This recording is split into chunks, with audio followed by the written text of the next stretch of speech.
Toi aussi, t'as vu le film Gourou? Allez, on va décoder tout ça.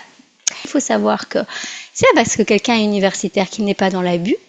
Moi, j'ai rencontré des psychologues et des psychiatres, des pédopsychiatres qui étaient encore bien pires dans l'abus que des personnes qui ne sont pas, ont pas fait leur étude au niveau universitaire. Quand tu fais ton diplôme, c'est la théorie. Alors oui, il y a peut-être de la pratique et tout ça, mais c'est beaucoup de la théorie. Et puis tu es l'élève, tu es dans l'apprentissage, donc tu fais ce qu'on te demande pour avoir ton diplôme. Tu vas pas être rebelle, tu vas faire ce qu'on te dit. L'objectif, c'est d'avoir ton papier. Et après, qu'est-ce qui va se passer? Bah, quand tu es seul dans ton cabinet, est-ce que tu vas continuer à te remettre en question? Est-ce que tu vas faire de la supervision?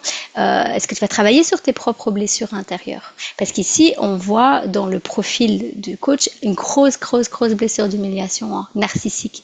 Hein. Donc alors oui, quand les gens l'accusent, c'est un pervers narcissique, il est fort en manipulation mentale, ils n'ont pas tort.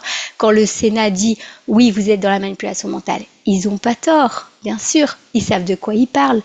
Et d'ailleurs, la femme du Sénat, à un moment donné, elle lui dit, c'est une question fermée. Ils savent très bien c'est quoi une question fermée. Tu réponds par oui ou par non.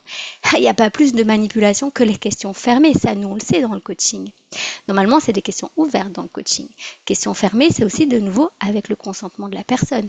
Parce qu'une question fermée, si la question est orientée, bah, t'es coincé en fait, tout simplement. Donc, eux sont très forts en manipulation dans le Sénat et donc ils vont déceler la manipulation chez l'autre.